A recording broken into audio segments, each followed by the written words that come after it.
The interesting thing about illustrations in Earthcore is that all of those artists that we work with, they all have their, distinct visions, but all of those come together to create the one singular vision of the world of Earthcore.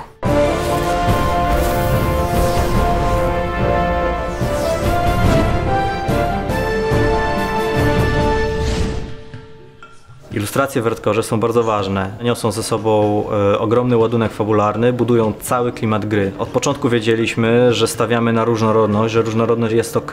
Wiedzieliśmy, że ilustracji będzie cała masa i nie sposób zrobić tego tutaj na miejscu. Pojawił się pomysł, żeby część z tych ilustracji outsourcować. We work with some of the best illustrators in the business, around 10 highly skilled people. Some of them are established names, some of them are young guns that we gave a chance and they really delivered.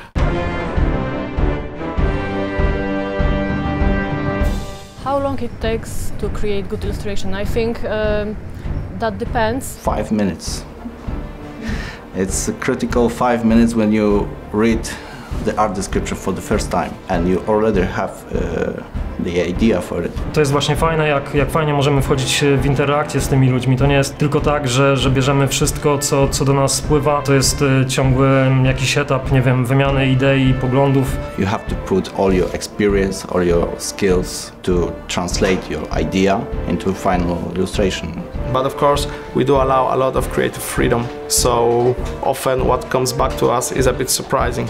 The illustration Bragi, it should be Nordic god of music, but at the beginning I imagined him as a giant sitting between the mountains, and somehow this vision was so strong for me that I suggest this to producer, and I was able to use this vision, and the illustration was done this way. I am very happy with this illustration. The card I did for Earthcore, Chameleon, he puts a hand on the branch and he starts to change to the color, to the texture of this tree. This is difficult because you have to show the detail and the larger scale at the very same time.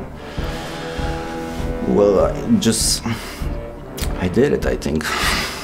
Two things are important: whether the illustrations themselves are good, and then whether they fit the story, the vision of the game. This is a somewhat complicated process, but very fun for both the artists and our team.